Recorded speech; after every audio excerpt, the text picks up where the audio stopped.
हाँ जी बच्चे, आज शुरू करेंगे AS26 इंटेंजिबल असेट्स।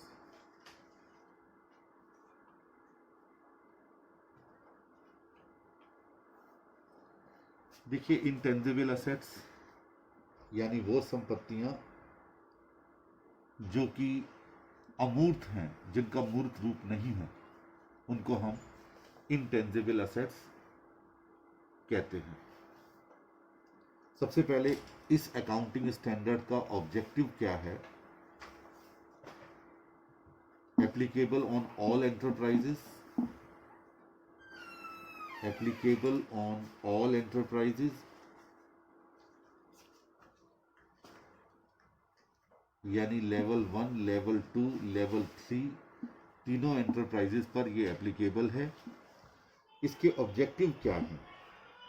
एक तो ऑब्जेक्टिव है अकाउंटिंग ट्रीटमेंट क्या करना है इंटेंजिबल असेट्स का। नंबर 2, इसको मेजरमेंट कैसे करना है। और तीसरा, इसका डिस्क्लोजर कैसे होगा। यानी कुल मिलाकर के आपको 3 चीजें करनी हैं इस पूरे एएस में। पहला, accounting treatment of intangible assets. दूसरा, मेजरमेंट ऑफ इंटेंजिबल असेट्स। और तीसरा, डिस्क्लोजर इन अकाउंटिंग बुक्स। ये कैसे किया जाएगा? These are the 3 subject matter of AS26। ध्यान दीजिए, कहाँ कहाँ पर ये एप्लीकेबल होगा और कहाँ पर ये एप्लीकेबल नहीं होगा, जरा समझ लीजिए। इसको समझाने के लिए एक छोटा सा एग्जाम्पल देता हूं मैं कि इंटेंजिबल असेट्स होती क्या है और इतना ये इंपॉर्टेंट एएस क्यों है कि ये सारे प्रकार के एंटरप्राइजेस पर अप्लाई होता है। दरअसल जैसे अभी कुछ महीनों पहले फ्लिपकार्ट को वॉलमार्ट ने खरीद लिया। वॉलमार्ट ने इसे खरीद लिया। खरीदने पर स्वाभाविक है, जैसा कि आपने पढ़ा अमालगमेशन के चैप्टर में, कि हमें एक परचेज कंसीडरेशन का भुगतान करना पड़ता है। परचेज कंसीडरेशन किसी पर्टिकुलर बिजनेस की नेट असेट्स के लिए भुगतान करना पड़ता है, क्योंकि उस बिजनेस की आपने असेट्स ले ली, लाइबिलिटीज ले ली, यानी पेमेंट करने का आपने अपने ऊपर एक रिस्पॉन्सिबिलिटी ले ली। तो जब असेट्स में से हम लाइबिलिटीज को लेस करते हैं तो जो बचता है वो हमारा नेट असेट कहा जाता है। उस नेट असेट को परचेज करने के लिए आपको एक अमाउंट पे करनी पड़ती है दूसरी कंपनी को जिसे आपने खरीदा है। उसे हम कहते हैं क्या? Purchase consideration. पहले आप याद कीजिए, फिक्स्ड असेट्स को हम 2 भागों में बांटा करते थे, टेंजिबल और इनटेंजिबल। और दोनों टेंजिबल और इनटेंजिबल फिक्स्ड असेट्स AS10 में पढ़ी जाती थी। लेकिन इसके बाद इनटेंजिबल असेट्स को अलग कर दिया गया, उसके लिए एक नया AS बना दिया गया, क्योंकि ये बहुत इंपॉर्टेंस है इसका आज की डेट में। इसको AS26 कर दिया गया और AS10 का इसीलिए नाम बदल दिया गया। अब वो PPE नाम हो गया, प्रॉपर्टी प्लांट एंड इक्विपमेंट, क्योंकि अब उसमें इनटेंजिबल नहीं है। क्योंकि फिक्स्ड असेट जब हम बात करते हैं तो उसमें टेंजिबल और इनटेंजिबल दोनों होती हैं। अब PPE नाम कर दिया तो उसमें खाली टेंजिबल है, इनटेंजिबल के लिए हमारा क्या है? AS26 है। तो बात कर रहा था मैं फ्लिपकार्ट की, कि फ्लिपकार्ट को वॉलमार्ट ने परचेज किया और इसको लगभग 1,06,000 करोड़ में परचेज किया था। फिगर मेरी कम ज्यादा हो सकती है, लेकिन 1,06,000 करोड़ में वॉलमार्ट ने फ्लिपकार्ट को परचेज कर लिया। ये 1,06,000 करोड़ क्या था? इसका PC था। लेकिन क्या आप ये मानते हैं कि 1,06,000 करोड़ रुपए की फ्लिपकार्ट के पास संपत्तियां थी? नहीं थी। क्या नेट असेट्स फ्लिपकार्ट की 1,06,000 करोड़ की थी, जो पीसी के बराबर थी या आसपास थी? जवाब है नहीं थी। देखा जाए तो लगभग ऐसा मानने में आता है कि 1,06,000 करोड़ में मात्र 4,000 करोड़ की तो उसके पास नेट असेट्स थी, फ्लिपकार्ट के पास 4,000 करोड़ की। और जो 1,02,000 करोड़ वॉलमार्ट ने उसको ज्यादा दिए, वो उसकी थी brand value. Brand value Flipkart का अपनी एक ऐसी ब्रांड वैल्यू है, उसके बदले में उसने 1,02,000 करोड़ रुपया दिया, जबकि संपत्तियां सिर्फ 4,000 करोड़ रुपए की थी। ये जो ब्रांड वैल्यू है, ये दरअसल इनटेंजिबल असेट्स है। अब आप सोचो कि जब आप इतनी बड़ी डीलिंग कर रहे हैं, डीलिंग करने के बाद आप इतना पैसा दे रहे हैं, 1,02,000 करोड़ रुपया दे रहे हैं किसी असेट के बदले में, तो क्या हम उसका ट्रीटमेंट नहीं करेंगे? करेंगे, और इस तरीके से करेंगे जिस तरीके से वो आज AS26 का ऑब्जेक्ट है। इसीलिए इनटेंजिबल असेट को आजकल सभी एंटरप्राइजेस पर लागू किया जाता है, और सभी एंटरप्राइजेस के लिए AS26 को समझना बहुत जरूरी है, क्योंकि आज की डेट में ब्रांड वैल्यू की ही बात है। जैसे रेड बस बिक गई, गोइबीओ ने खरीद लिया उसे, या और भी बहुत सारी, आप देखिए मर्जर एंड एक्विजिशन आज की डेट में बड़ा कॉमन हो गया। तो वहां पर इनटेंजिबल असेट्स का अपने आप में बहुत बड़ा इंपॉर्टेंस है। इसीलिए ये इनटेंजिबल असेट्स का AS आपके लिए बहुत इंपॉर्टेंट है, और मैं मानता हूं कि ये एग्जाम में जरूर आएगा।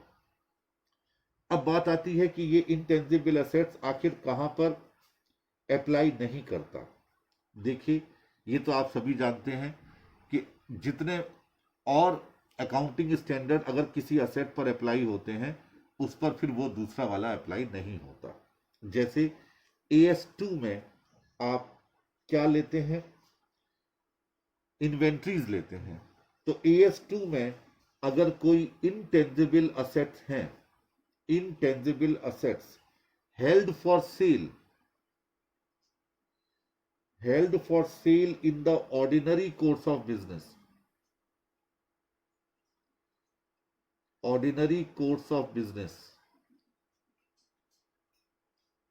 उन पर ये AS अप्लाई नहीं होगा, क्योंकि आपके पास इनटेंजिबल असेट्स हैं और आप उसे सेल पर्पस के लिए, ऑर्डिनरी सेल पर्पस के लिए आप उसे अपने पास रख के बैठे हैं, तो ऑब्वियसली उस पर AS26 एप्लीकेबल नहीं होगा।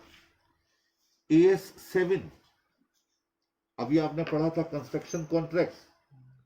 अगर कंस्ट्रक्शन के बिजनेस में या कंस्ट्रक्शन के कॉन्ट्रैक्ट्स में कोई इनटेंजिबल असेट है, तो उसको भी अगर आपने सेल करने के लिए रखा हुआ है, तो वहां पर भी ये एप्लीकेबल नहीं होगा। इसके बाद AS14 आपने पढ़ा था, वहां पर निकलती थी गुडविल। किस केस में निकलती थी? On the amalgamation in the nature of purchase, in the nature of purchase, वहां पर ये AS26 एप्लीकेबल नहीं होगा।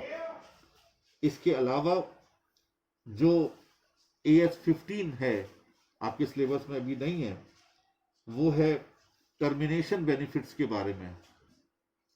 टर्मिनेशन बेनिफिट्स के बारे में, कोई कॉन्ट्रैक्ट अगर टर्मिनेट किया जाता है और उसके बदले में कोई कॉम्पनसेशन अगर पे करना पड़ता है, तो आपको उसे टर्मिनेशन बेनिफिट कहा जाता है, उस पर AS15 लगता है, तो वो भी यहां पर एप्लीकेबल नहीं होगा। इसके अलावा 19 पर ये एप्लीकेबल नहीं होगा, यानी जितने भी लीज के कॉन्ट्रैक्ट होते हैं, जैसे फाइनेंस लीज और ऑपरेटिंग लीज आपने पढ़ाया था आपको, लीजेस पर AS26 एप्लीकेबल नहीं होगा। 21 AS जो गुडविल निकलती है ऑन कंसोलिडेशन एस्पेक्ट्स, वहां पर AS26 एप्लीकेबल नहीं होगा। और डेफर्ड टैक्स असेट्स यानी AS22 डेफर्ड टैक्स असेट्स, इन पर भी AS26 अप्लाई नहीं होगा। तो कहने का मतलब ये हो गया कि ये जो आपका AS26 है यहां पर तो अप्लाई नहीं होगा, जहां AS2, 7, 14, 15, 19, 21 और 22 अप्लाई होते हैं।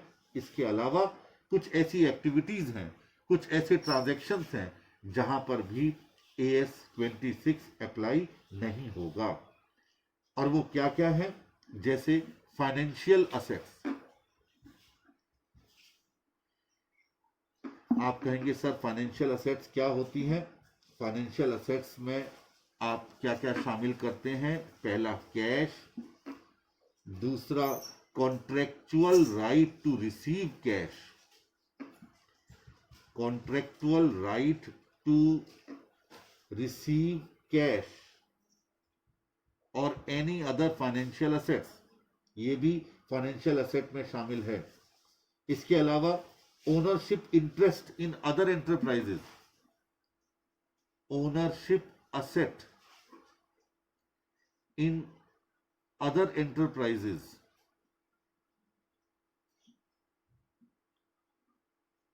या कॉन्ट्रेक्चुअल राइट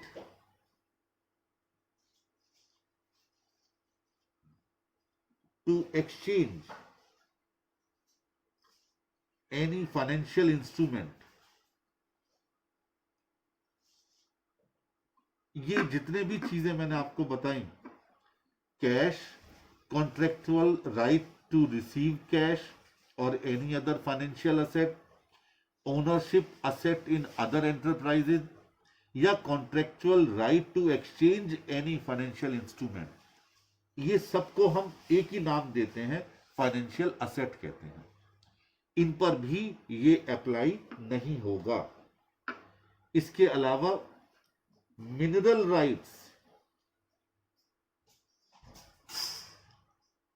या एक्सपेंडिचर ऑन एक्सप्लोरेशन,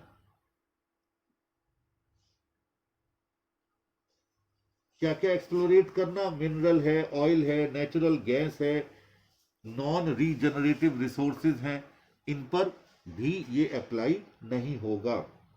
इसके अलावा intangible assets arising in insurance enterprises from contract with policy holders, policy holders के साथ इंश्योरेंस कंपनी का जो कॉन्ट्रैक्ट होता है वहां पर भी AS26 अप्लाई नहीं होगा। इसके अलावा कोई डिस्काउंट या प्रीमियम जो बोरोइंग के साथ जुड़ा हुआ होता है, जब आप बोरो करते हैं, रकम उधार लेते हैं, तो आपको वहां पर कभी कभी डिस्काउंट पर डिबेंचर इशू किए जाते हैं, कई बार प्रीमियम पर इशू किए जाते हैं, कुछ एंसिलरी कॉस्ट सहायक लागत भी होती है, उन पर भी AS26 अप्लाई नहीं होगा। या शेयर्स को इशू करने पर जो खर्चे किए जाते हैं, या फिर डिस्काउंट अलाउड किया जाता है at the time of issue of shares, वहां पर भी AS26 अप्लाई नहीं होगा, क्योंकि उनको भी इंटेंजिबल असेट कहा जाता है। तो कोई अगर आपसे क्वेश्चन आता है कि AS26 कहां कहां पर अप्लाई नहीं होगा, तो आप कहेंगे पहला, intangible assets covered by another accounting standards like 2, 7, 14, 15, 19, 21 and 22, and special activities and transactions like financial assets like mineral rights of natural gas, regenerative resources, oil, minerals, ore, etc. और इंश्योरेंस कंपनी के intangible assets जो arise होती हैं policy holders के साथ contract करके, और discount और premium relating to borrowings, share issue expenses, ये सारी इंटेंजिबल असेट होने के बावजूद भी इन पर AS26 अप्लाई नहीं होगा। अब आप कहते हैं सर आपने ये तो बता दिया अप्लाई नहीं होगा, अब ये तो बता दीजिए कि कहां कहां पर अप्लाई होगा। चलिए ये भी एक लिस्टिंग बना लेते हैं कि AS26 कहां कहां पर अप्लाई होगा। सबसे पहले है expenditure on advertising,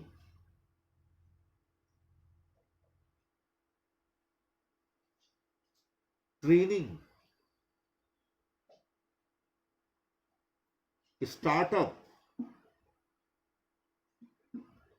research and development activities,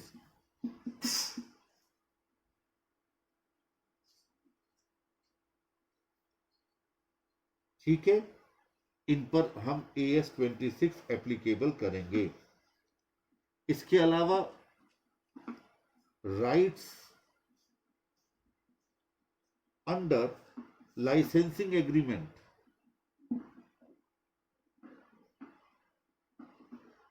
licensing agreement for items such as motion pictures, video recordings, plays, manuscript, patents and copyright, इन पर AS26 एप्लीकेबल होगा, ठीक है। Number 3, intangible assets held by a lessee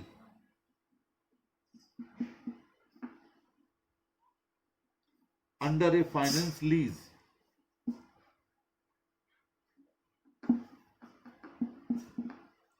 finance lease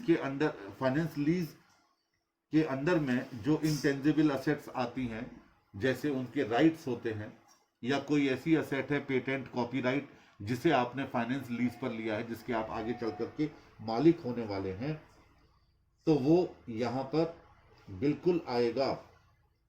इसके अलावा intangible assets used, जैसे computer software and startup cost,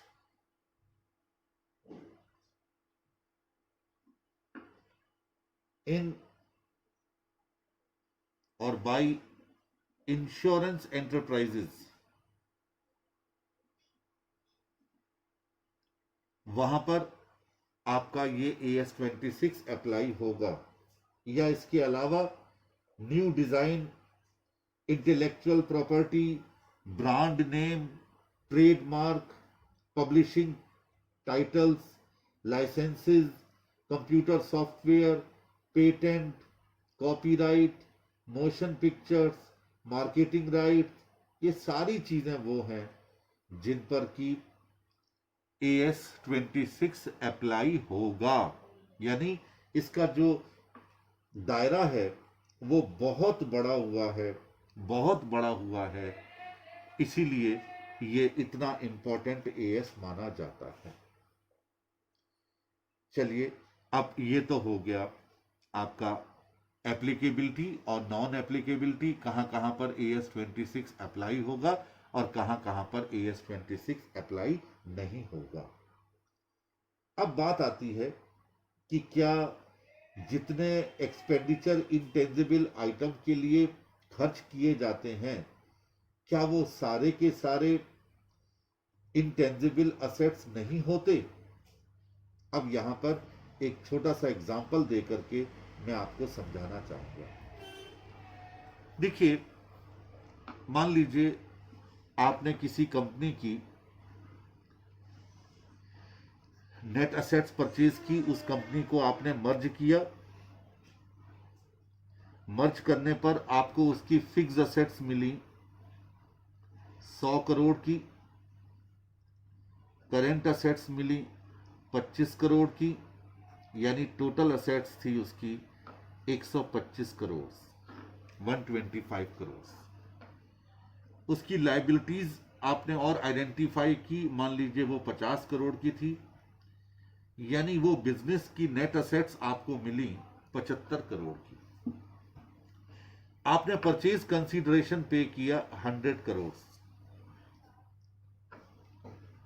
100 crore आप पे कर रहे हैं परचेज कंसीडरेशन के रूप में। जब हमने यही चीज की थी, अमालगमेशन वाले केस में, तो आपने बहुत आसानी से इसे 25 करोड़ गुडविल मान लिया था। हम लोग अक्सर यही कहते हैं कि बिजनेस जब आपको 75 करोड़ का मिल रहा है और आप उसके बदले में 100 करोड़ पे कर रहे हैं, तो इसका मतलब यह बात क्लियर है कि 25 करोड़ जो आप ज्यादा पे कर रहे हैं दरअसल वो गुडविल ही तो है। लेकिन अच्छा, एंट्री क्या करते थे? एंट्री करते थे साहब, fixed assets debited, current assets debited to liabilities. Fixed asset को आपने डेबिट किया 100 करोड़ से, 25 करोड़ से आपने डेबिट किया करंट असेट्स को, 50 करोड़ से आपने क्रेडिट किया लायबिलिटीज को, और 100 करोड़ के आपने इक्विटी शेयर्स दिए, टू इक्विटी शेयर कैपिटल कर दिया 100 करोड़, और 25 करोड़ जो डेबिट साइड में बैलेंस बचा उसे नाम दे दिया गुडविल।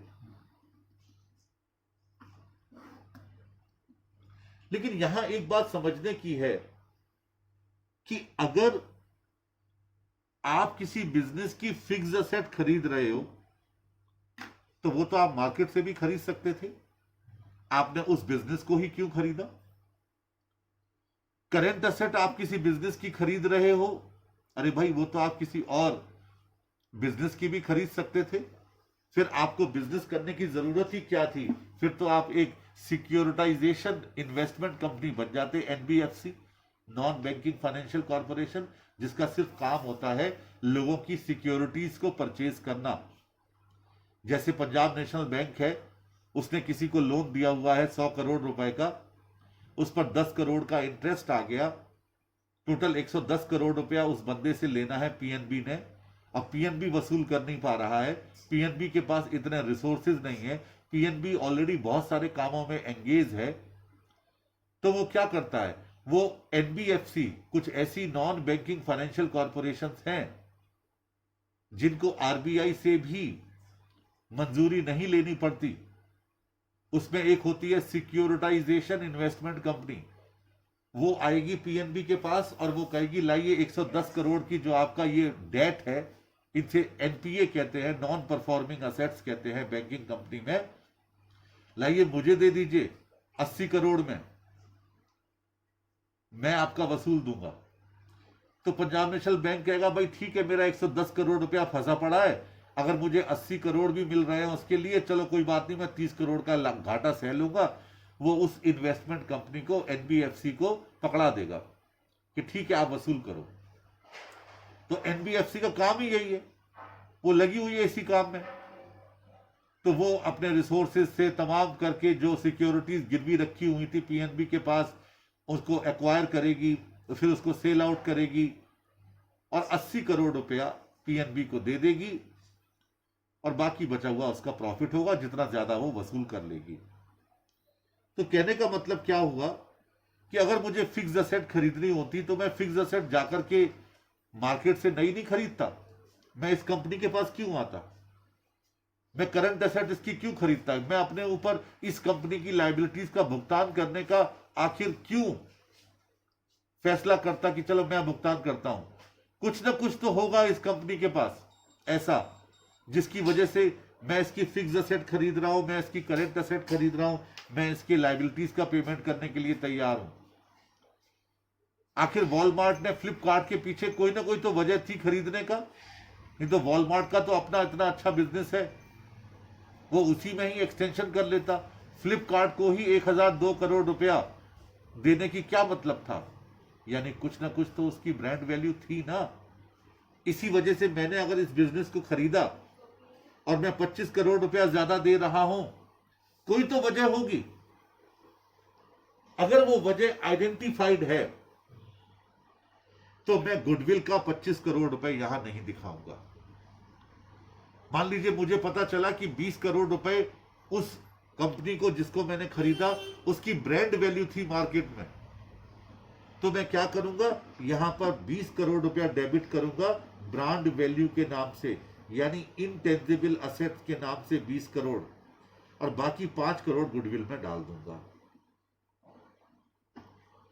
25 करोड़ पूरा गुडविल में नहीं डालूंगा मैं, यानी एक बात क्लियर हो गई कि इंटेंजिबल असेट क्या है। सबसे पहले आइडेंटिफिएबल होनी चाहिए। ये इंटेंजिबल असेट की परिभाषा का पहला वर्ड है, that it must be identified. अगर वो आइडेंटिफाइड नहीं है तो उसे आप इंटेंजिबल असेट की कैटेगरी में AS 26 में नहीं रखते।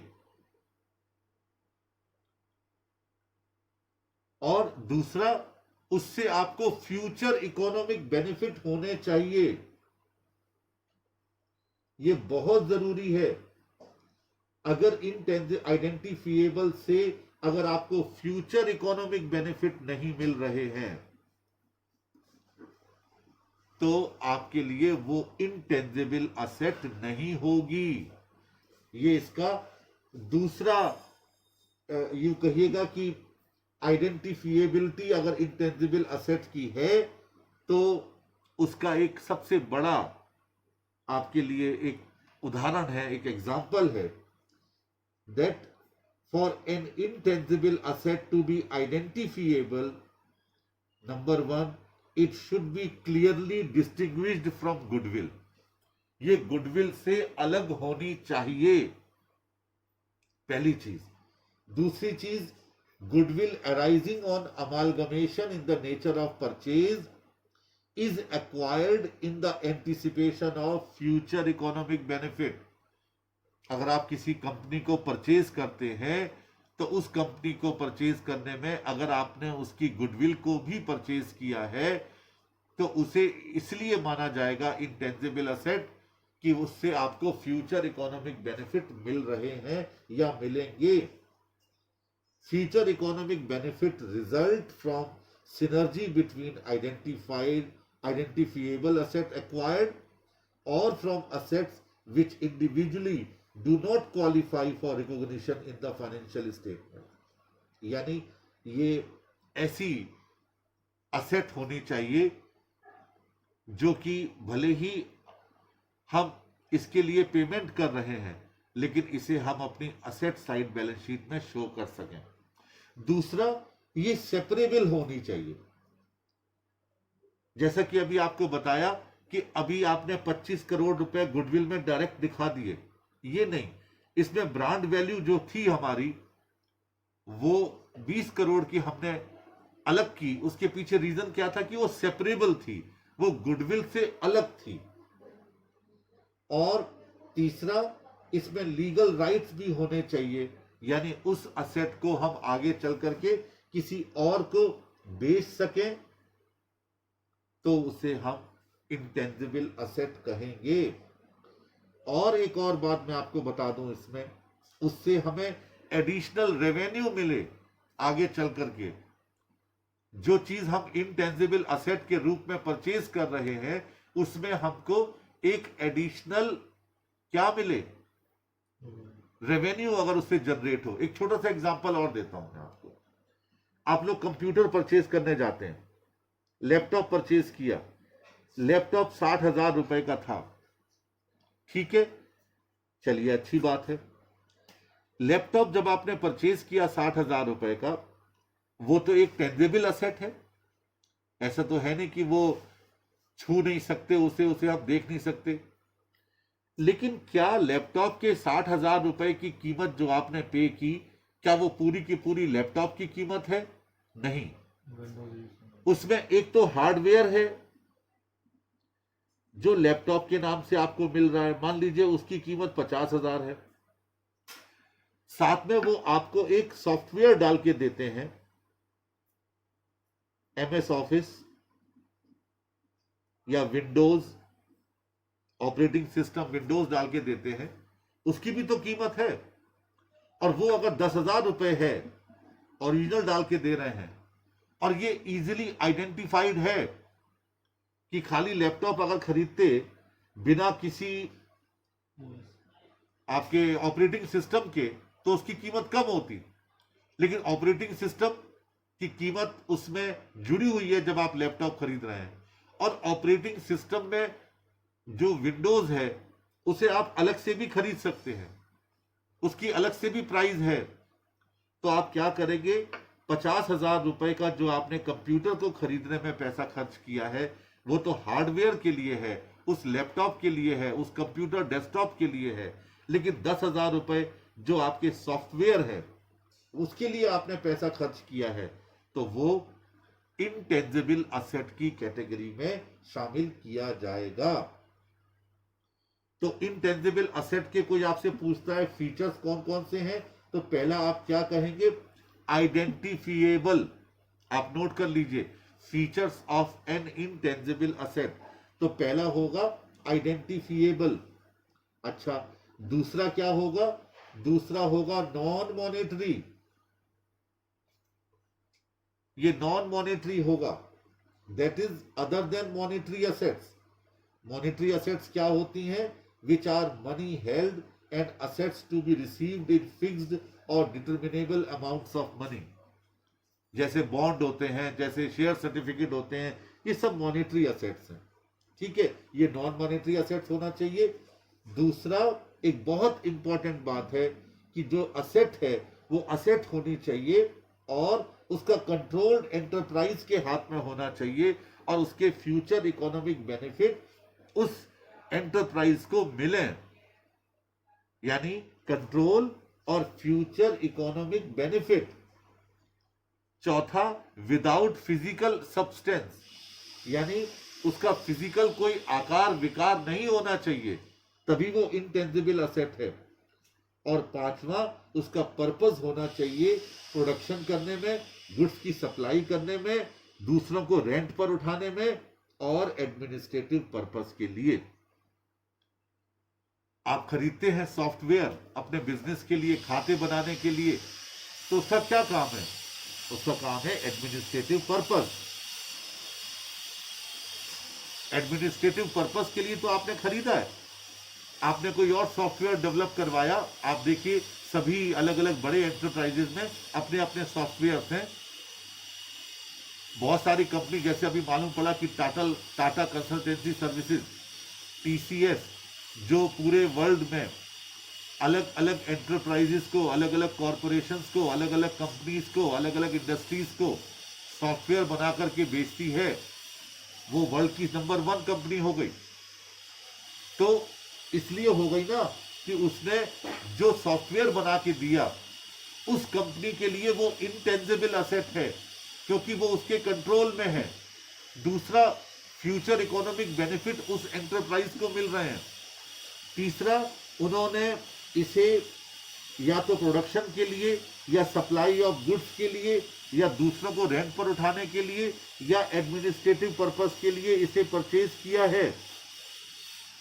तीसरा, उसका फिजिकल सब्सटेंस नहीं है। और चौथा, वो नॉन मॉनेटरी है।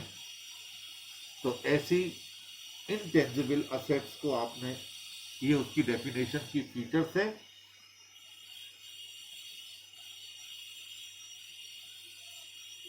तो इस तरीके से आपने इंटेंजिबल असेट्स के थ्योरेटिकल पार्ट को बहुत आसानी से समझ लिया। और अगर ये थ्योरी के रूप में आता है, या कभी भी ये आता है कि इंटेंजिबल असेट के फीचर्स क्या है, तो उसमें आसानी के साथ आप इसे लिख सकते हैं।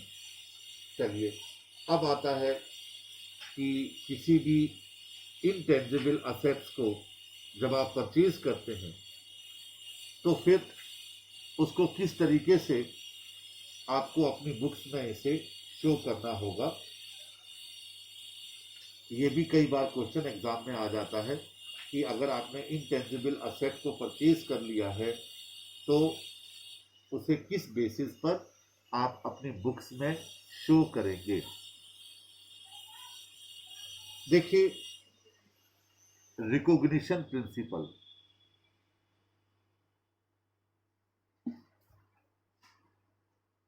रिकॉग्निशन प्रिंसिपल, कैसे आप इसे रिकॉग्नाइज करेंगे। सबसे पहले एक बात आती है कि आपने कोई इंटेंजिबल असेट परचेज की है। ये इससे पहले भी एग्जाम में या आरटीबी में कई बार पूछा गया है कि इनिशियली आप इनटेंजिबल असेट को किस तरीके से रिकॉग्नाइज करेंगे। तो इसके लिए दो कंडीशंस हैं। दो कंडीशंस क्या है? पहली कंडीशन है it is probable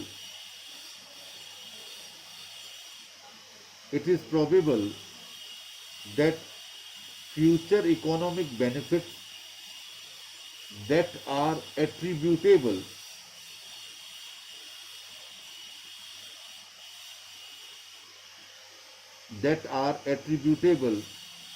to the asset will flow to the enterprises.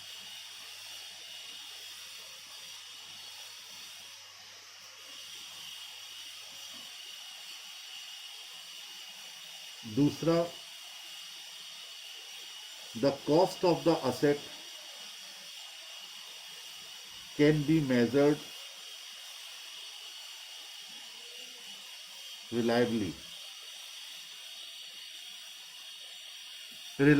उसकी कॉस्ट मेजर की जा सकती हो, तभी आप किसी भी इनटेंजिबल असेट को उसका इनिशियल रिकॉग्निशन कर पाएंगे।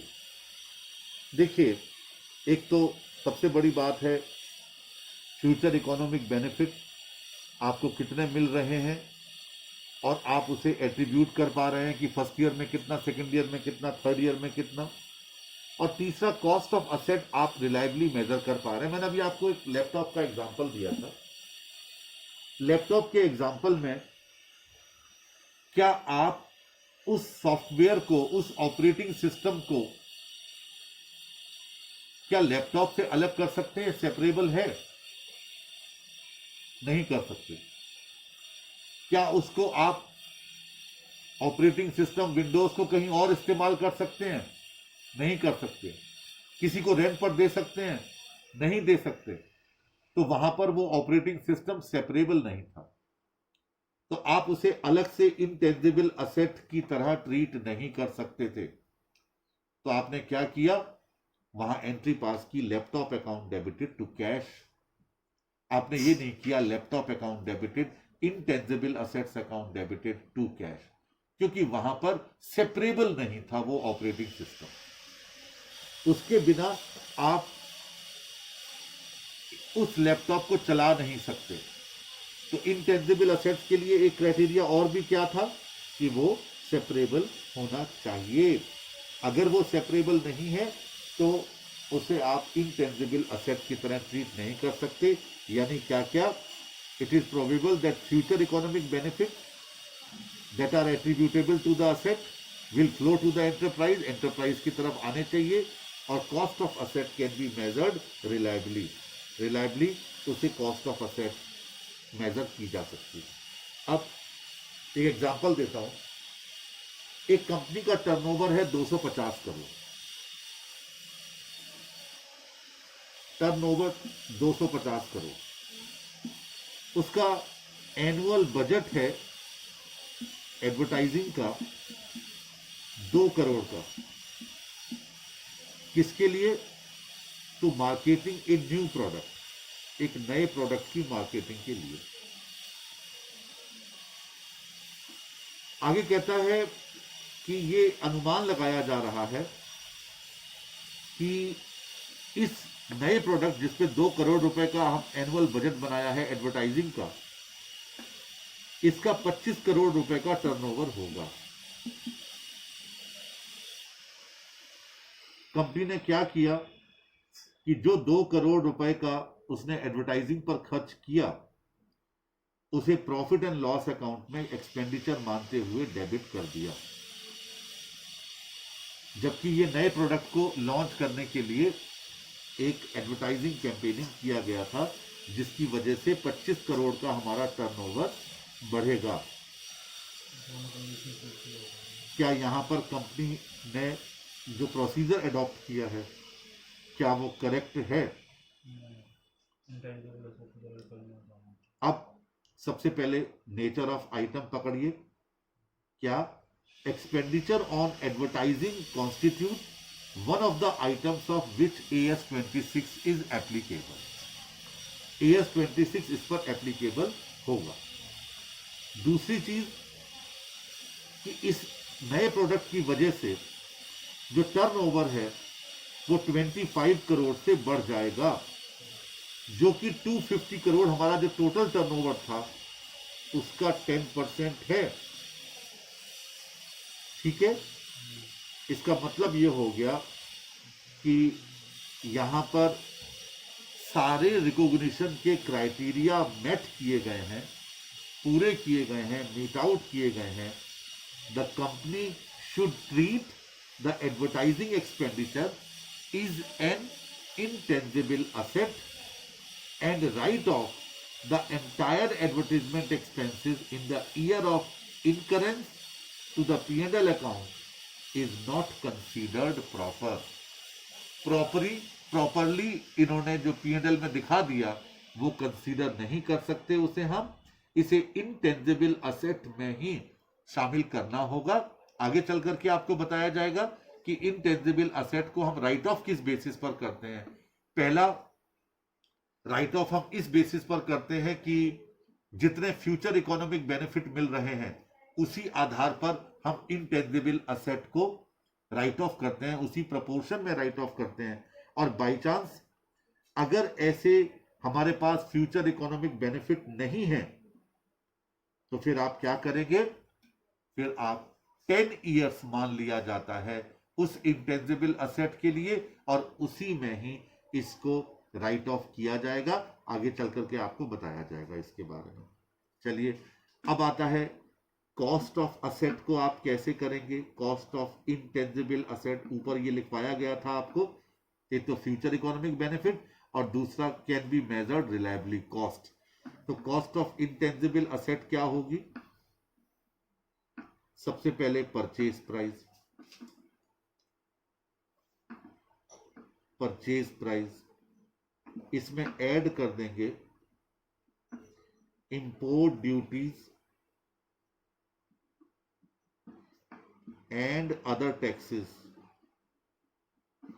याद रखना इसमें कोई टैक्स रिफंड है तो वो एक्सक्लूड हो जाएगा, एक्सक्लूडिंग टैक्स रिफंड।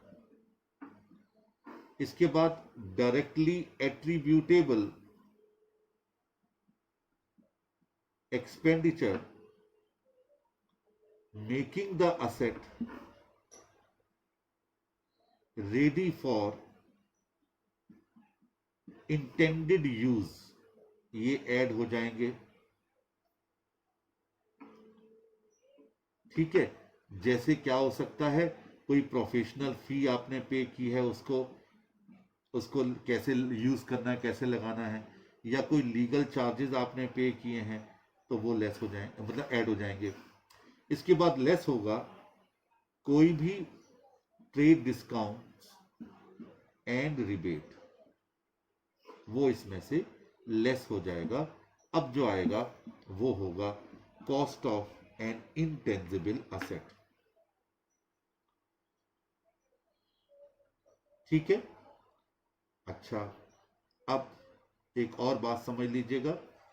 अगर आपने इंटेंजिबल असेट को नॉर्मल क्रेडिट टर्म्स पर परचेज किया है फिर तो कोई प्रॉब्लम नहीं है, लेकिन अगर आपने उसे उधार परचेज किया है, नॉर्मल क्रेडिट टर्म्स के बियॉन्ड परचेज किया है, तो वहां पर इसकी कॉस्ट कैश प्राइस के इक्विवेलेंट मानी जाएगी। यानी कैश प्राइस जो आप इमीडिएट पेमेंट करते उसके इक्विवेलेंट मानी जाएगी। The difference between this amount and the total payment is recognised as interest expenses over the period of credit unless it is capitalised in accordance with AS 16। मान लीजिए आपने payment किया 1 लाख रुपए, जबकि कैश प्राइस 80,000 रुपए था, 20,000 रुपए आपको ज्यादा पेमेंट करना पड़ा उस इंटेंजिबल असेट को परचेज करने में, तो उस 20,000 एक्सिस को इंटरेस्ट माना जाएगा और आप उसे शो करेंगे अपने P&L अकाउंट में। लेकिन अगर वो असेट क्वालिफाइंग असेट्स हैं एज पर AS 16, तो उसका जितना पोर्शन कैपिटलाइज होगा जो AS 16 में आप पढ़ चुके हैं वो इसमें जरूर ऐड कर दिया जाएगा। ठीक है, इसके अलावा अगर आपने इंटेंजिबल असेट को शेयर्स या अदर सिक्योरिटीज को इशू करके परचेज किया है, आपने कैश परचेज नहीं किया, तो ऐसी कंडीशन में fair value of the concerned asset, जो आपने इंटेंजिबल असेट परचेज की है उसकी फेयर वैल्यू कितनी है, या जो सिक्योरिटीज इशू की हैं उसकी फेयर वैल्यू कितनी है, जिसके आपके पास एविडेंस सबसे ज्यादा हो, आप उसको उस इंटेंजिबल असेट की वैल्यू मानेंगे। ऐसा नहीं होगा कि आप कोई भी एक मान लें, या विच एवर इज लेस या विच एवर इज मोर, नहीं है, which is more clearly evident उसे हम मानकर चलेंगे। जैसे मान लीजिए कंप्यूटर सॉफ्टवेयर परचेज किया किसी कंपनी ने जिसकी मार्केट वैल्यू 90,000 रुपए है, और इसके लिए कंपनी ने 5,000 इक्विटी शेयर इशू किए 10 रुपए वाले, फुल्ली पेड अप। अब ऐसी कंडीशन में मार्केट वैल्यू तो 90,000 रुपए है और आपने इशू किए हैं 5,000 शेयर 10 रुपए वाले, फुल्ली पेड अप, तो क्या ज्यादा क्लियरली एविडेंस है आपके पास? Market value of that intangible asset, that computer software, क्योंकि कंपनी के शेयर की मार्केट वैल्यू एविडेंस नहीं है, उसकी फेस वैल्यू 10 रुपए है। तो ऐसी कंडीशन में आप 90,000 रुपए में उस सॉफ्टवेयर को अपनी बुक्स में शो करेंगे। दूसरा, अगर आपने किसी इंटेंजिबल असेट को किसी दूसरी असेट के एक्सचेंज के बदले में दिया है, तो फिर आप ध्यान रखिएगा आप क्या करेंगे, fair market value of asset given up, जो असेट आपने दी है उसकी फेयर मार्केट वैल्यू, और fair market value of asset receive, आपने जो असेट रिसीव की है फेयर मार्केट वैल्यू उसकी, विच एवर इज लेस, जो दोनों में से कम होगा वो आप इंटेंजिबल असेट को मान करके चलेंगे। यानी इंटेंजिबल असेट की वैल्यू क्या होगी, जिस असेट के बदले में वो इंटेंजिबल असेट परचेज की जा रही है, दोनों में से जो लेस वैल्यू होगी दैट विल बी टेकन। अब इसका एक और रिकॉग्निशन क्राइटेरिया था, और वो क्या था, वो था कि अगर आपने amalgamation in the nature of purchase के केस में किसी इंटेंजिबल असेट को आप एक्वायर कर रहे हैं, तो ऐसी कंडीशन में अगर वो AS 26 के रिकॉग्निशन क्राइटेरिया को फुलफिल करती है, तो ऐसी कंडीशन को आप शो करेंगे। लेकिन एक बात ध्यान रखिएगा, भले ही वो फाइनेंशियल स्टेटमेंट ट्रांसफरर कंपनी में ना दिखाई गई हो, मैं आपको पैरा 27 की पढ़ के बता रहा हूं, an intangible asset acquired in the course of an amalgamation in the nature of purchase is accounted for in accordance with AS 14.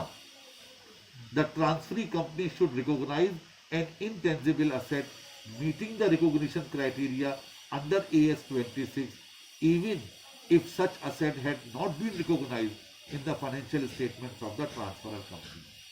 Transferor company के भले ही फाइनेंशियल स्टेटमेंट में वो इंटेंजिबल असेट ना हो, फिर भी आप उसे AS 14 के मुताबिक अपनी बुक्स में, ट्रांसफरी कंपनी की बुक्स में शो करेंगे, और फेयर वैल्यू पर उसे आपको शो करना होगा।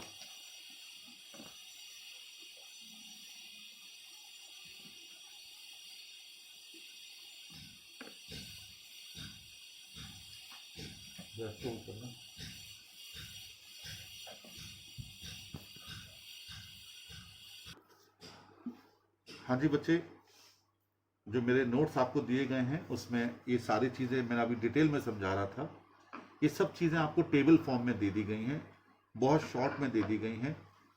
इसलिए दी गई हैं क्योंकि आपके पास स्टडी है उसमें बहुत डिटेल है और मैं आपको डिटेल में समझा रहा था। तो इसमें एक पॉइंट और डिस्कस करते हैं और उसके बाद फिर अगले लेक्चर में मैं अपलोड करूँगा। कोई भी इंटेंजिबल असेट अगर आपने गवर्नमेंट ग्रांट लेकर के परचेज की है, intangible asset acquired by way of government grant, यानी गवर्नमेंट ग्रांट आपको मिली हुई है, तो उस कंडीशन में अगर आपको नॉमिनल कंसीडरेशन पर मिली है, नीचे लिखा हुआ है intangible asset acquired by way of government grant for nominal consideration, तो आप इसे एक्विजिशन कॉस्ट पर शो करेंगे अपनी बुक्स में। इसमें इंक्लूड कर देंगे उन एक्सपेंसेस को जो डायरेक्टली एट्रीब्यूटेबल है और इस असेट को इंटेंडेड यूज के लिए, यहां साइज लिखा है, यहां यूज है, यूज के लिए आपने खर्च कर दिए हों। लेकिन अगर आपको बिल्कुल फ्री मिली है वो इंटेंजिबल असेट, तो आप इसे नॉमिनल वैल्यू पर शो करेंगे। ये ध्यान रखिएगा, दोबारा समझ लीजिएगा। Intangible asset may be acquired free of charge by the government grant or for a nominal consideration.